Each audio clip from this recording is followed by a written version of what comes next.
Good evening, everybody. There you are, Ben. Yeah. How you doing, Bill? Good. So tonight we had a guest, but fortunately he's unable to join us. So Ben and I are going to discuss um, two broken systems that play a huge part in alienation in the process that anyone who has gone through this have suffered and will know. Um, it's not just the courts and the legal system, but the medical professionals as well. Uh, there's a failure to recognize the abuse and trauma that is caused by these situations that is allowing this to continue and affect generations of children. And I think that's what we're going to try to discuss tonight. Does that sound good, Ben? Sounds very good, Bill. Sounds very, very good. All Um, right. I do know that the system is very broken, Mm-hmm. and there are many that are asking questions that are expecting some answers. One as to why we are where we are right now with such a broken system. And the system has failed so many parents and children as well. So I really appreciate the fact that I wanna spend some time this evening just touching on that and you know provide some answers to questions that the audience may have. Certainly. And yeah, it's not just a failure of one system. It's a compound of both systems. Like as you know, dealing with the police once you've been accused of a false crime is very difficult. That's a traumatic situation. Um, you believe they do a thorough investigation and sort things out. Now, here's the problem: if the police act on a false report or false allegations, and they do things to support those false reports or allegations, then they are complicit in committing a criminal offense of public mischief. Any false report that is made to the police that leads to an ongoing investigation is a violation of Section 140 of the Criminal Code of Canada, public mischief. So if they also fail to do a proper investigation and jump into action before properly investigating the allegations, then they become complicit in a criminal act. They're allowing this public mischief to take place, and then they don't want to acknowledge that they made a mistake because that creates liability. So they just hope everything goes away. They don't take any of your reports and any statements you make to prove that you were falsely accused of a crime. They hide in the report. They don't generate a new file number for your complaint of public mischief, which should be.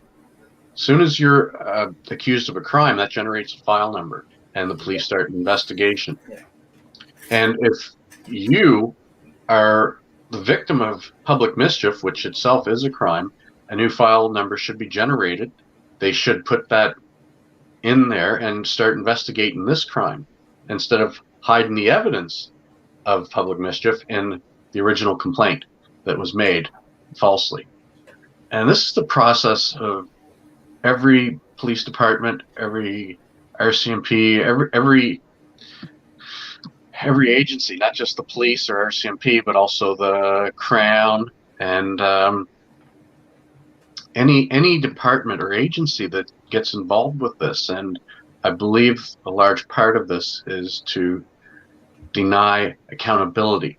They don't want to acknowledge anything. And if you speak to a lawyer or an insurance adjuster, I remember there was an insurance adjuster that they tell you if you get into a car accident, don't say anything. And one of the insurance adjusters, someone I knew, got into an accident with an insurance adjuster. And they tried to communicate with her, and she just continued to walk away from them and wouldn't even speak to them until the police arrived. So that's not normal behavior. That's not how you treat people, and that's not how we get along with people in a society. But when you speak to a lawyer or you want to limit your accountability, these are the things that people are told to do. So instead of people trying to help in these situations, they usually fail to do the proper investigation, look over the entire information. They hear a story, they hear a narrative where fear is the basis. There's no actual facts, but it's a scary story. And they feel compelled that they have to act immediately. Whether it's violating people's rights or it's right or wrong, we'll figure that out after the fact. We'll sort it out, and hopefully we're doing the right thing. Um, and that's how this process begins. People, the road to hell is paved with good intentions. They don't want to go there, but that's where they end up getting because they fail to follow their code of conduct and rules for conducting investigations and handling investigations and complaints. I think And, you can speak firsthand to that. oh yeah, yeah. I know there was a record of impersonation against me, and to our audience, I had no clue that there was a record in the system about me. I actually went for some reason. We're going to court, and I decided to go request for records. Under the um, uh, there's a clause, the Freedom of Information Act. You can actually request for a police record. Uh, they will deduct some information out of it, but at least it gives you a sense of what information um, is there about you. So going to court, making sure that I have, I'm well prepared, I have all the information that I need. I actually filed for a request to get this, to get this record. And so they gave me a whole list of records on the system, and most of the records were myself. Anytime I go pick up the kids and I don't get them, my lawyer told me, make sure you go to the police station, record it so they have it on record. And so I was just following instruction. But then they put up a record. I was looking through it, and I'm like, they claimed that I was at a place that I never even know. So I went back to them. I have all the record. I printed everything out. Went to back to the police station. I said, "Let's, you guys have a record in the system about me that is inaccurate. It has my full name. It has my date of birth, my address, my telephone number. Everything about me is accurate. My kids' names were, the first names were correct, but the last names they had changed the last names, and the address that they claim I was is where my kids live. Right. So I went back to them and I said, listen, I don't even, I've never been to this address before. Um, I know that the kids live there with their mother, but I've never been there. And you guys claim that I was there, causing trouble. um, if I don't know, then I've never been there. How do I show up there to cause trouble? Right. So they basically told me, we'll investigate it. We'll get back to you. Yes. So after a week, they reached out to me. The No. actual, they did. The officer on duty, it was a female officer on duty. She called me and requested that I come to the station. So I went to the station. She sat me down and said, "Listen, uh, we have investigated it, and you were not at that address at the time it happened." So I said, "Okay. So if it's not me who is using my personal information, to impersonate me, and they wouldn't give me that information, right?" I said, "It has my name. Every information they have there was accurate." So let me get this straight. Hmm. The police showed up at your ex's place, Yeah, took a report from yeah. someone that they That thought was was you, pretending. Yes. Yeah. that was pretending to be you. Hmm. So and the police officer, what did she want to do? I think they might have had an ID that had, because usually when the police show up, they will ask for your ID, right? Yes. and they might have asked for an ID from this person that was pretending to be me, Yeah. and they may have provided something fraudulent, uh, and that's what they will use to record your information into the system. Oh, And so when they called me to the station and I went there, they actually, I mean, the officer was apologizing that you were not there. It was somebody else. So I said, okay, who was this person? Because when I she gave me another report, and it was my information, but the telephone number was somebody else's telephone number. so that if they did call them to get them, they could corroborate the story after the fact, Yes, yes, it was somebody else's number. and they think they were talking to you. Yes, it was somebody And else's number. and what did they do with this information? Was there any arrests, any investigation, or what happened? Um, all that they told me was that I shouldn't worry about it. They corrected the record, and then printed me a corrected record that okay, it's now here on the Okay, record that you were not there, and you have nothing to worry about. And I took so that in good faith.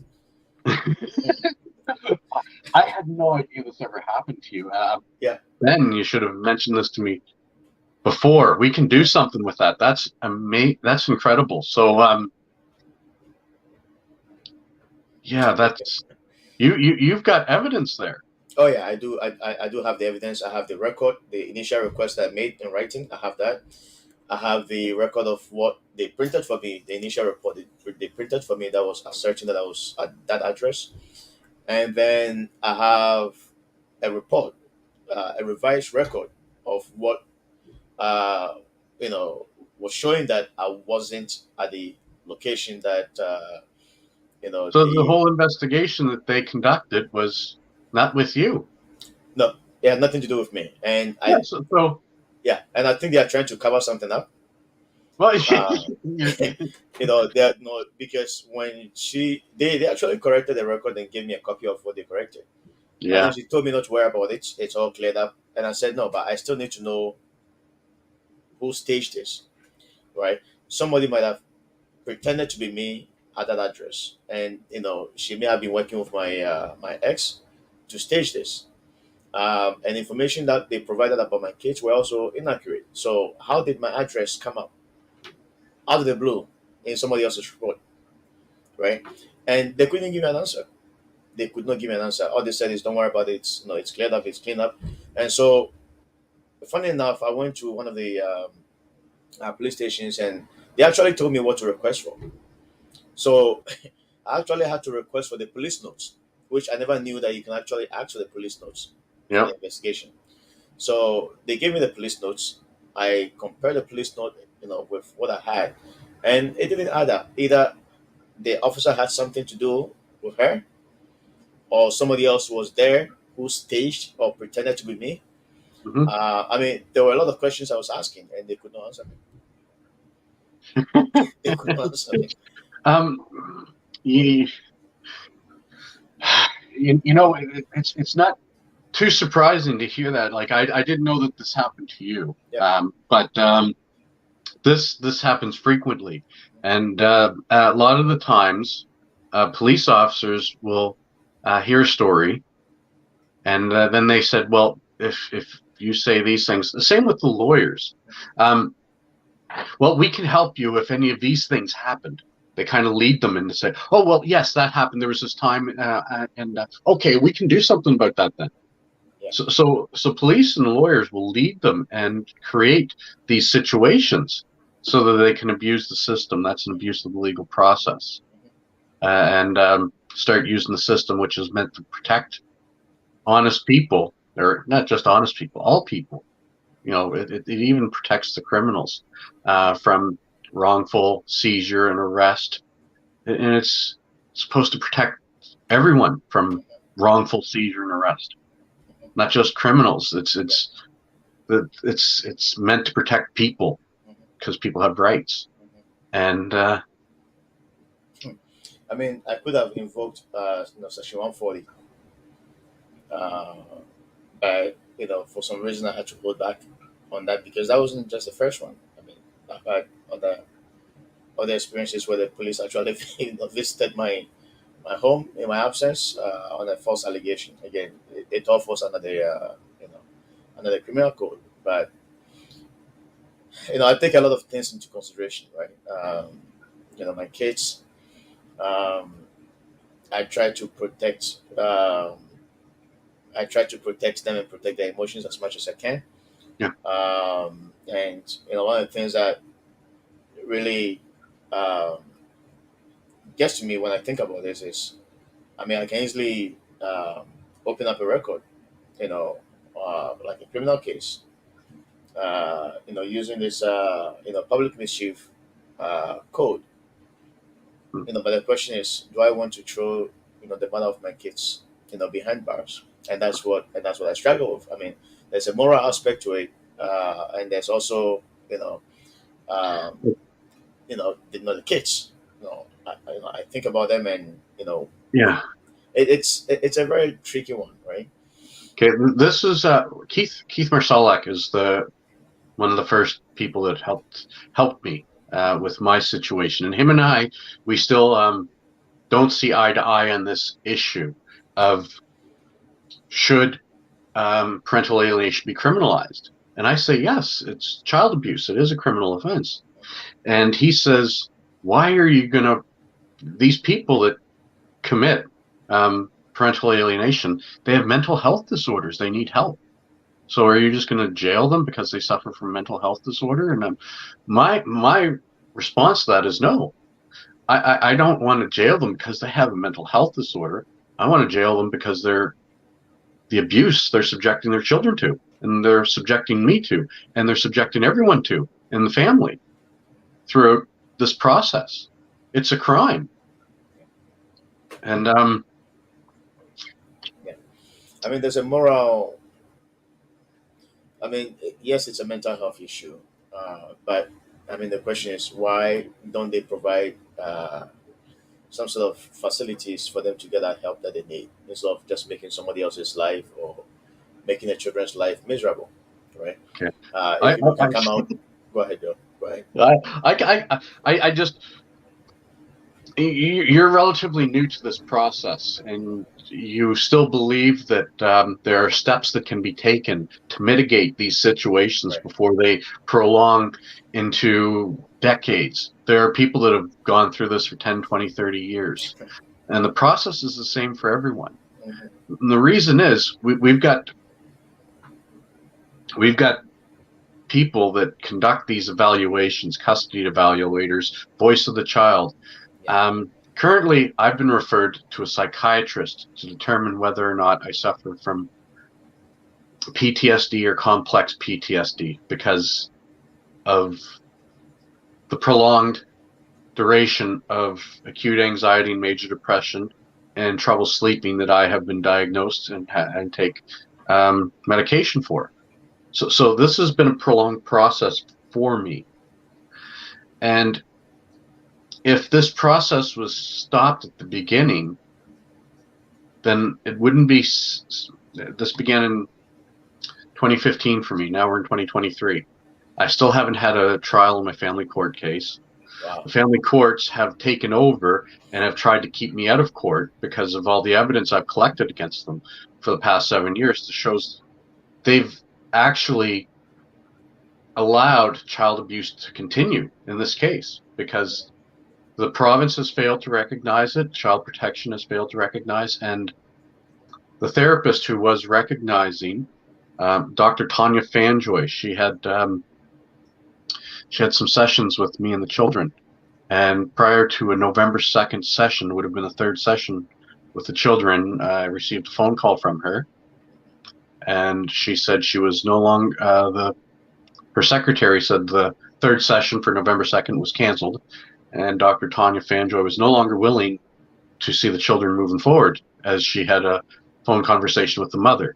And then she started to relay the information that the mother provided her. And I said, well, the mother lied. She said, well, regardless, she's not going to see anymore. I don't know. I'm just here passing on the message. So there's a doctor who, after a phone call with the mother, um, declined to continue helping the children when she recognized that they were in need of help. And that's still going on today. And it's been noticed by the schools and other people, Hmm. other than myself, that there is trauma there that is evident and has been documented, and still no treatments have been put in place to help. Wow, wow, wow. But I mean, I believe this falls in these failures that we'll identify tonight, right? Because obviously something is broken somewhere, right? Um, Either they want to undermine the truth. I mean, there's one thing about the truth: you can never hide the truth. Like, eventually, truth will come out, as much as they can try to hide it. But for how long, right?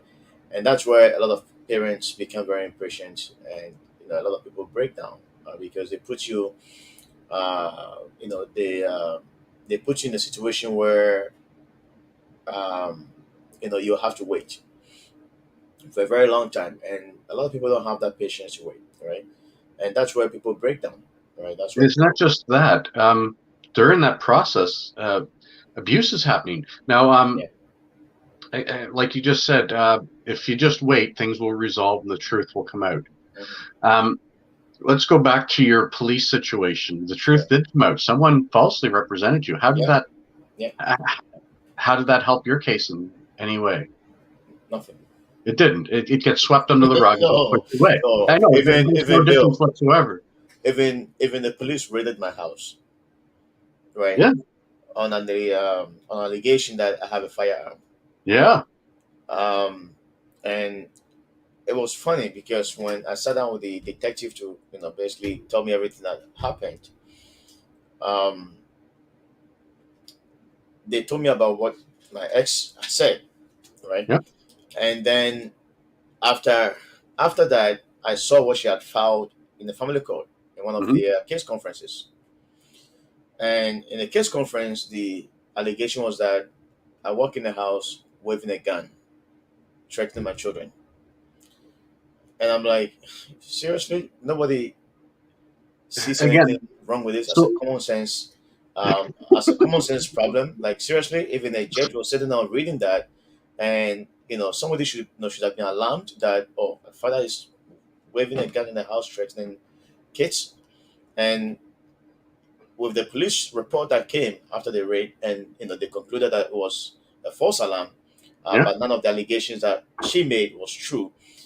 I was hoping that the family court would take this and act on it, because No, basically you are trying to use a leverage of the system to you're right. disadvantage me. Now But here's the here's family the court did nothing. here's the problem, Ben.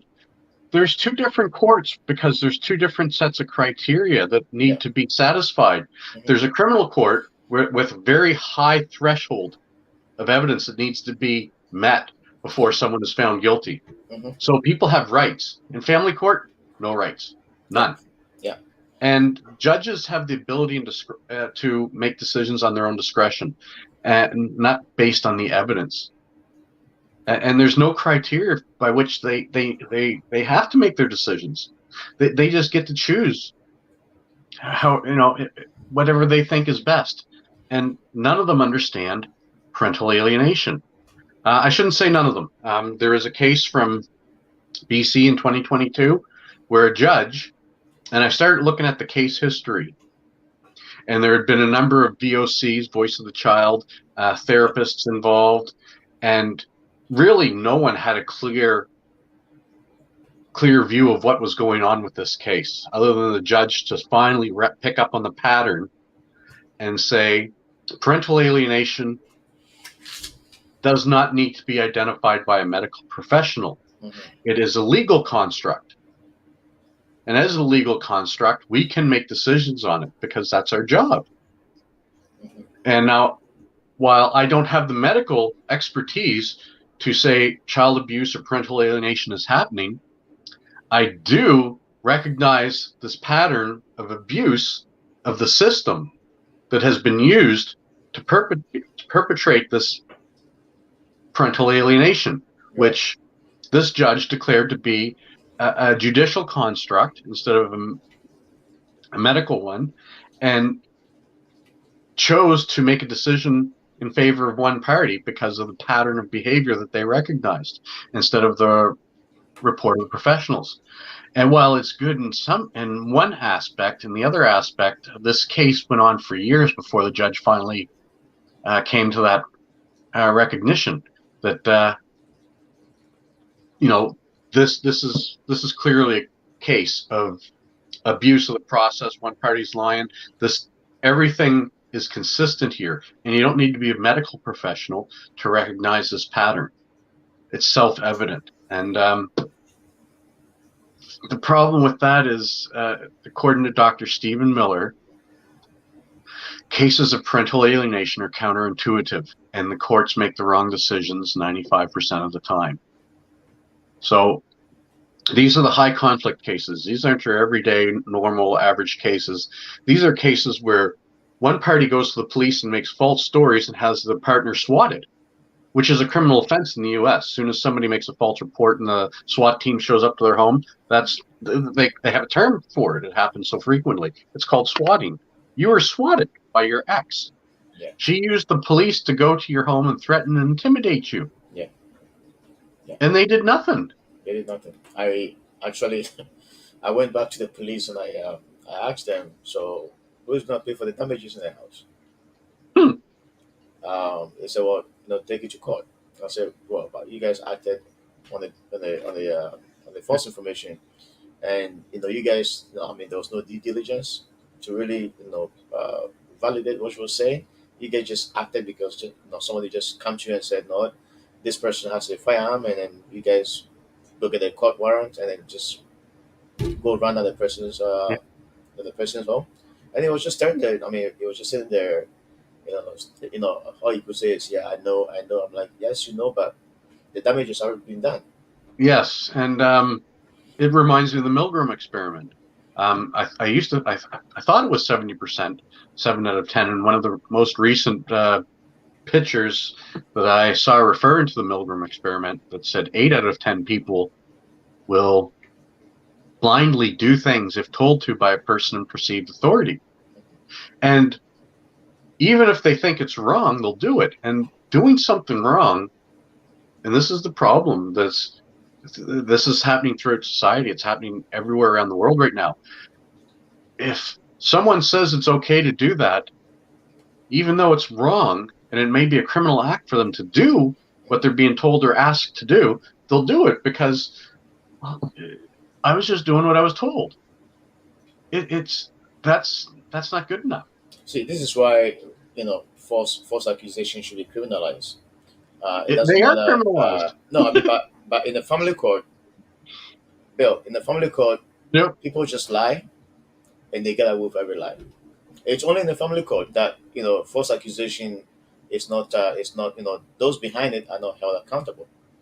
And I think And it if you, gives people the platform to just lie as much as they want to yeah, disadvantage someone. And sometimes people are thrown in prison just because somebody had lied about them or yes. falsely accused them. Now, let's say that you do go to your family court and say, "Listen, she made false reports to the police, and this all happened." You know what they're going to tell you? That's a criminal matter. We're here in family court. We deal with civil matters.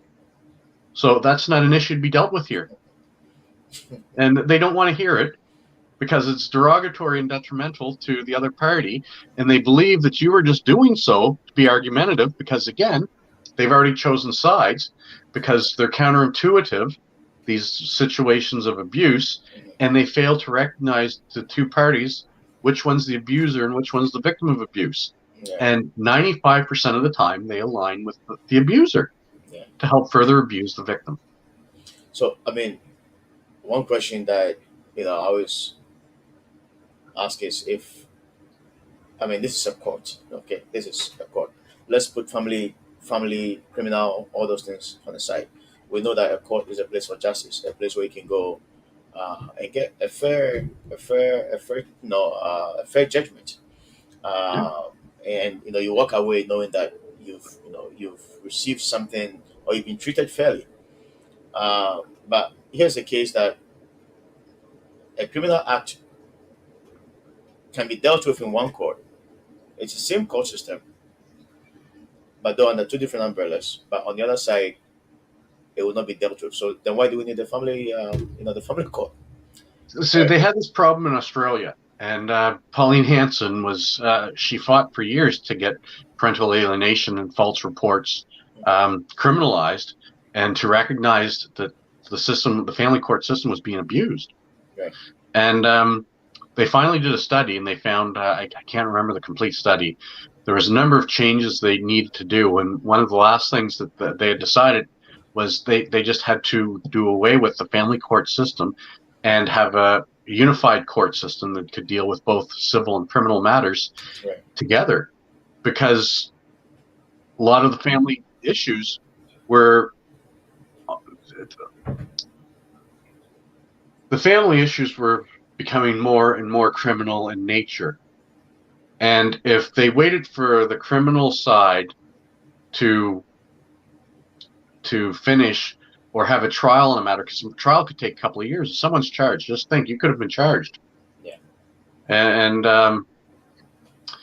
if you were charged, it would have just gone in the pile, mhm, and they'd have given you a date a couple of years later to come and appear on the charges. And a couple of years later, someone they would actually make it up to the top of the pile, and they'd look at it and they'd say, "Why is this case here?"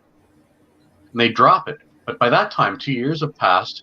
The family court hasn't done anything because they're waiting for a judgment on this criminal matter, so it doesn't influence the family court situation. And that's been the pattern that has been happening for years. And it's it's an abuse of the legal process. People are learning to use the system for their advantage. So people with no morals and no values, it's very easy to yeah. use the system to align with you to help you abuse another person. Yeah. This is the same thing that happened in the UK as well. I think we were talking about this a couple of days ago. I think it was yesterday. In the UK, where a lot of women started reporting, situations of abuse, and uh, for just to be able to get a system to pay for their legal fees. I think that was it was just the government gave them that gift for free. Yes, But unfortunately, a lot of parents also pay the price for it, right? People that were being locked up for no reason. yes, I remember I think I know the acts that you're referring to. The legal fees in the UK were paid for women that were victims of domestic violence. Now, soon as that legislation came into effect, the police reports and claims of domestic violence rose overnight. And they had this program in place for 2 years. And during the 2 years, there was a continual increase of reports of domestic violence to police, to the point that after 2 years and 89% of the cases being found to be fraudulent without merit, and not moving, only 11% of the cases were moving forward to actual uh, criminal trial or criminal prosecution or any. I don't know what the stats are of who were found guilty and not guilty, but only 11% were moving on to the next stage. So that's basically 9 out of every 10 reports of domestic violence were made so they could get free legal representation in their divorce. It's Men are not abusive. Men are protectors, and this is how we've been throughout our society. And the narrative has been changed, and it is widely believed now in society and in general that men are abusive, and that's what a lot of the government programs are based around right now. And it's not true, and statistics don't coincide with this theory or this narrative. Um, Alexandra Lasova has she's a specialist in this area, and her statistics on this type of abuse is incredible. And I can't wait till we have her on to speak with her. She's so knowledgeable, and she's very great. And she recognized this pattern of abuse um, being perpetrated against men, and she studies it. And she's one of the world experts in it right now. She came from Russia to Canada to learn this, and she's great. Her information is incredible, and the information she provided was very. It was easy enough for anyone to understand, whether or not you had any legal or it was very straightforward. And the stats don't show that men are abusive. They don't. In fact, in around one, there's about a 4 year period where men were reporting more than women being victims of crimes in Canada. So it's the statistics don't coincide with the narrative that's been created and how people like you were treated by the police. I don't know how that could even happen. A SWAT team showing up at your home because someone made a phone call. Yeah, And if it didn't happen to me, um, I'd have trouble seeing how easy that's all it is. That's how easy it is someone yeah, picks up the phone, makes a phone call, and everyone jumps into action. yeah. But the funny thing, I was sitting at work when we have a platform, a neighborhood platform on WhatsApp, and they were posting messages on the platform. What's going on? There are a lot of police officers in the neighborhood. They've blocked all the streets. A lot of guns, a lot of dogs. And I messaged my wife and I said, "Listen, it doesn't look like we are living in the right neighborhood. We have to start making plans to find somewhere else to move to." Uh, and Oh my then god. and then I get a call. Um, I get a call from an unknown number, and I had missed the call, so I listened to the message, and there was a police detective. Wow. And so I called back, and he was like, "I'm just calling to apologize." I'm like, "Apologize for what?" It's like we just you know ripped your house apart, and we're just calling you to let you know before you get home. I said, "You know what? I don't want to talk about this on the phone. I'd rather come to the station." So I, I called my wife and I said, "But they know. No, by the way, do you know why the police was in the neighborhood?"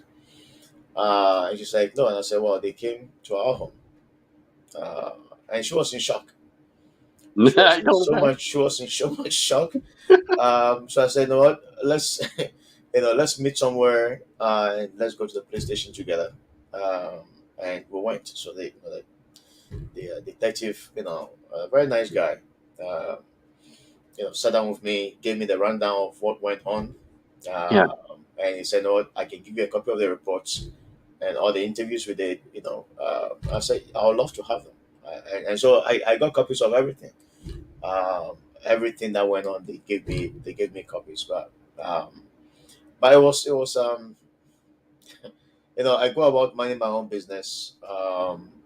You hardly see me getting myself in trouble, and to go through this experience. I mean, I sit back and I'm like, wow. I mean, people can be so much evil. The fact that you can have your way doesn't mean that you have to destroy somebody else's life, and this is happening to a lot of parents yes, whose lives are being destroyed, for no reason, just because somebody, somebody's agenda is just to crush them, to crush them and to destroy them, and you know, kudos to a lot of the guys, on the platforms, that are fighting against parental alienation and promoting shared parenting. Because I've been there, I understand it. I know it's very traumatic, but it's something that we don't wish for. We don't, these things just come our way. But you just have to be able to stay positive, stay strong, and just be hopeful that at some point things will turn around because Why people do what they do sometimes, the evil, it makes no sense to me. But unfortunately, you know, people do it. Here's the problem with alienation. I'm sure that sergeant was very apologetic to you after they Oh, he trashed was. your house. Yeah, I'm he sure, was. Yeah, he because they were was. facing a lawsuit because they didn't follow proper procedures. Yeah, They just went and trashed your house because someone made a phone call to them. yeah, Um, yeah, he was. and sadly, that's all it takes. Hmm. Hmm. Hmm. The problem with parental alienation is the party you're dealing with, they never seek help. Yeah, And as long as they keep getting away with doing what they do, they'll yeah. continue to do it because Oh, there's yeah, no repercussions. yeah, There's yeah, no accountability in all the agencies. yeah. They don't know how to deal with these situations. They just Hmm. want you to go away Hmm. because they don't want to get involved because they've already screwed up.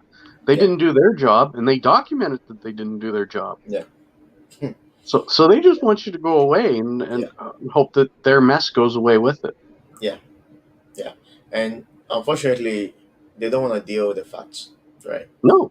Um, the moment they come to that realization that they've screwed up, they will either try to, sort of sweet talk you to sort of walk away from it. And once in a while you come across that, genuine uh, officer that would want to deal with it. But most of them will just not want to do anything. I was very fortunate. I think uh, it was in the courthouse where again I just went to file records, you know, and then police showed up for me in the courthouse, and this is Good. because this woman had called the police when she saw me there. Just the fact that I was at the courthouse, called the police that I'm there and she's scared of me, right? So And again, if you didn't weren't aware that there was already two or three reports she had made to you about this, they just yeah, come and handcuff you and take oh you yeah, away, yeah, and yeah. then But they I hang it was off to the crown. Yeah, I was lucky that day because when they showed up and they asked who is Benjamin, I said it's me.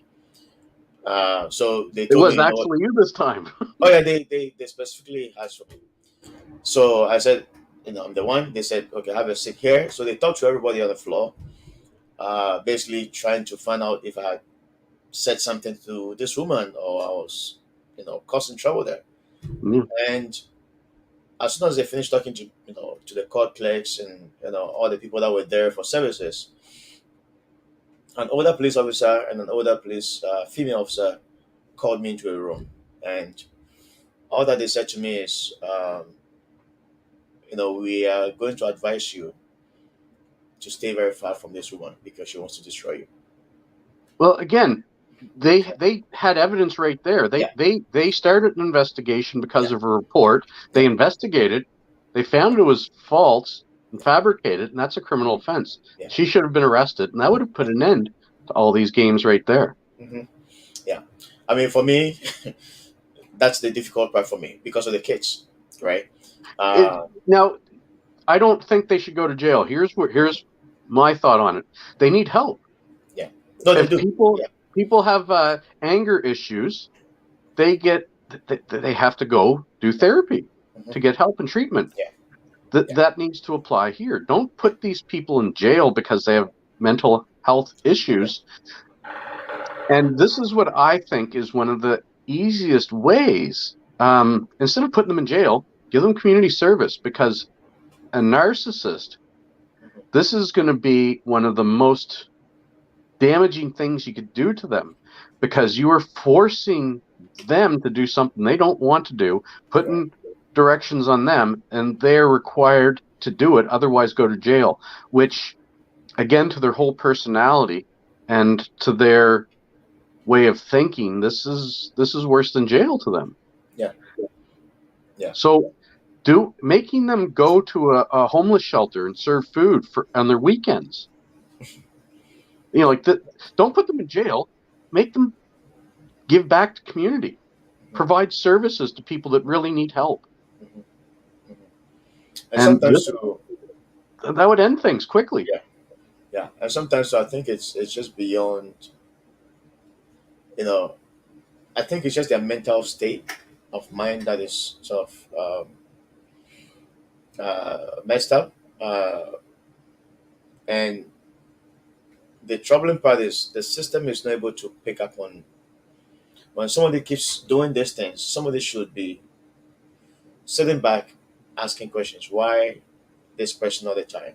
You're right. But that is not a policing issue. That is not a civil court issue. That's not a criminal court issue. That's a health issue. So none of those agencies that are dealing with you currently want to deal with that because it's not their problem. Right, right, right, right. So everybody wants to wash their hands out of it. You're right. Even There's no accountability anywhere. yeah, even CS was involved, and nobody wants to. All they could do is just stay away from her. This is her mindset. You know, but what solution is being provided, right? And None. everybody's just sitting back, just waiting, for Yeah. something to go wrong, right? Which is unfortunate. I mean, it's very very Well, they're not waiting for something to go wrong. Like this, a lot of men commit suicide because of these false allegations being yeah, deprived of time with their children. yeah, Uh, the largest study ever conducted on parental alienation in Sweden said that 50% of the people that were alienated, denied time with their children, contemplated suicide. That's half of them. One of every two people that are denied time with their children, denied access to their children. And that's only the half that actually divulged that information. I met with Gregory Zed, a clinical suicidologist. He worked at a place called Centricare, which is where they had it was a mental health institution where people were not healthy for society. And he said the people that knew the real statistics on the individuals that were in this healthcare facility that were really suicidal were the custodians because oh they wow, didn't always report to the doctors that they were suicidal. So having a 50% rate of response is overwhelming because it's at least 50% of parents that have suffered alienation contemplate suicide. I believe it's much higher. yeah, I believe, and so as Greg Rezed had said in his case, the numbers of reported people that have suicidal ideation are only the ones that report, and he believes that that is only a portion of the actual people that really contemplate suicide. And I believe that to be the case here because you see a lot of these cases. That's what the outcome is. right, Um, a parent commits suicide, or they kill the children and commit suicide. Now, I believe those ones they're horrendous. yeah, They're horrendous, and you see both men and women killing their children. And there was a case just recently. It was in Quebec. yeah. It was a father who killed his two daughters. Oh really? They Yes, this I think yeah, that was about 2 weeks ago, right? 2 or 3 weeks ago. yes, and I live in Grand Bay Westfield, which is just outside the city of St. John, and on the other side of the city of St. John is Rossay.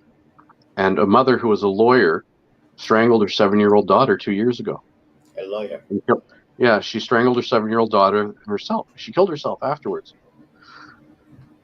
and that's horrific. That's horrific that a parent can do this, but the court system itself, it allows these situations to escalate Hmm. to get to this point because they don't stop them. They, like you said, they just sit back and wait for something to happen, and that's what So they're doing.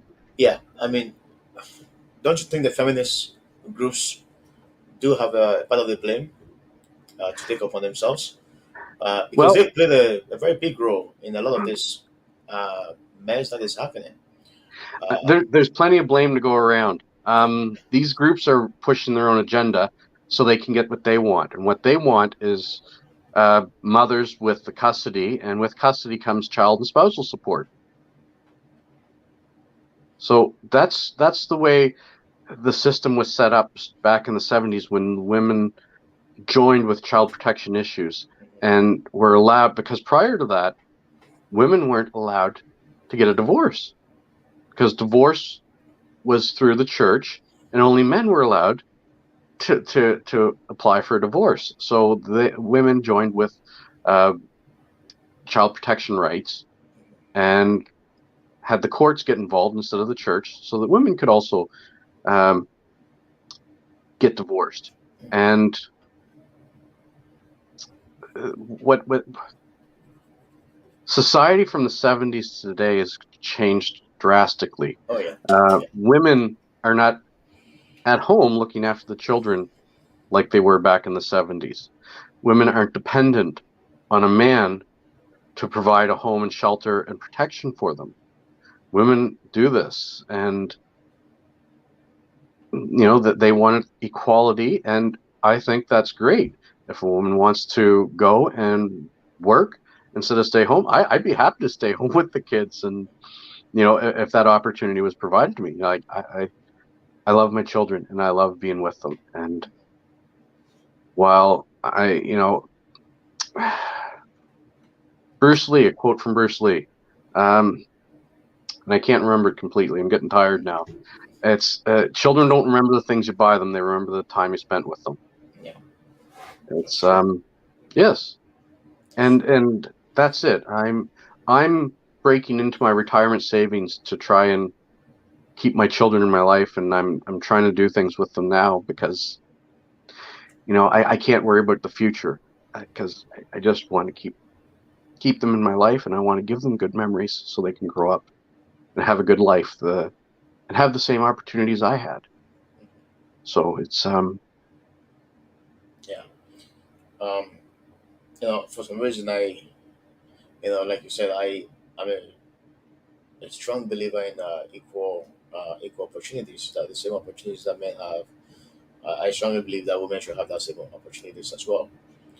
But not when family will be destroyed in the name of abuse, because every in the eyes of the feminist groups, um, the moment a father wants to see a child that is caught up in separation or divorce, then that father automatically is an abusive father, which makes no sense. By default, men are just deemed as abusive, yes, which is crazy. It's insane.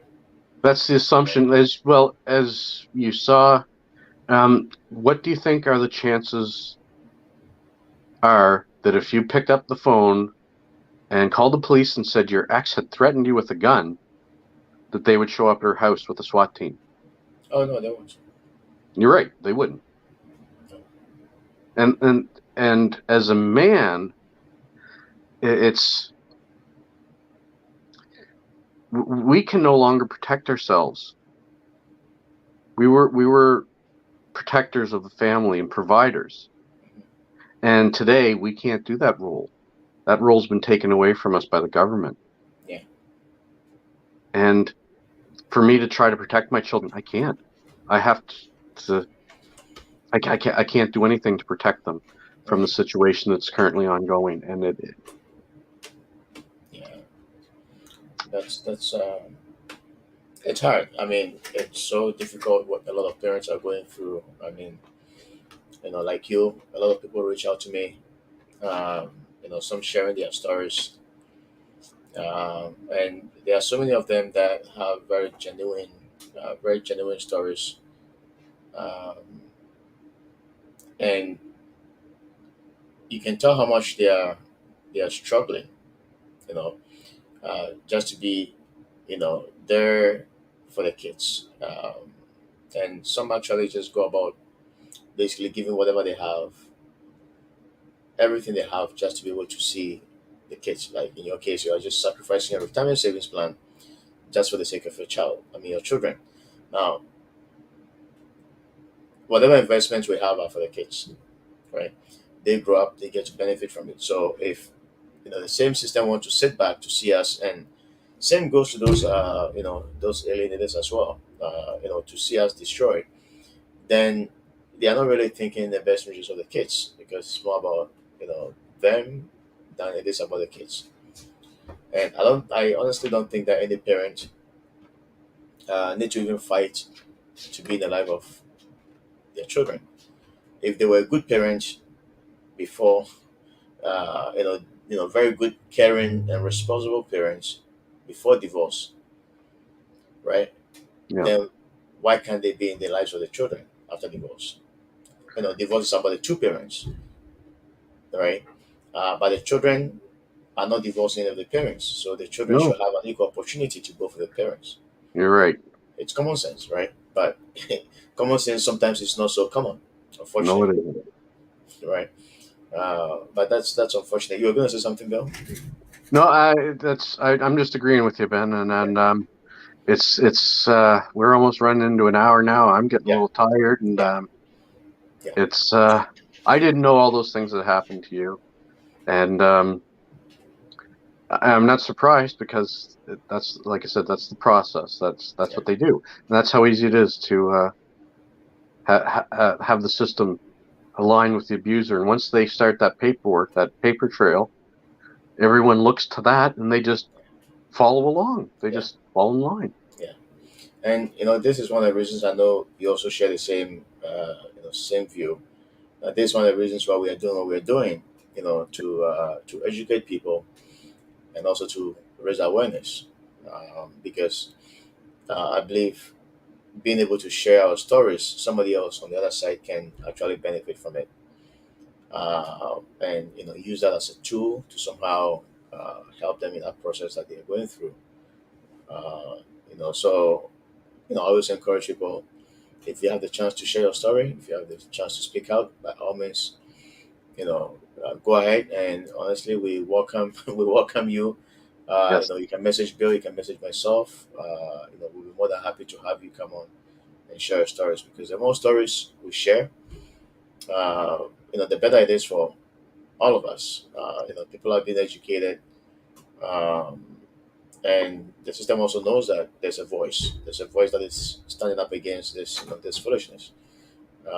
But I encourage our viewers, reach out to myself or to Bill, and we'll be more than happy to have you come on and just pour your heart out.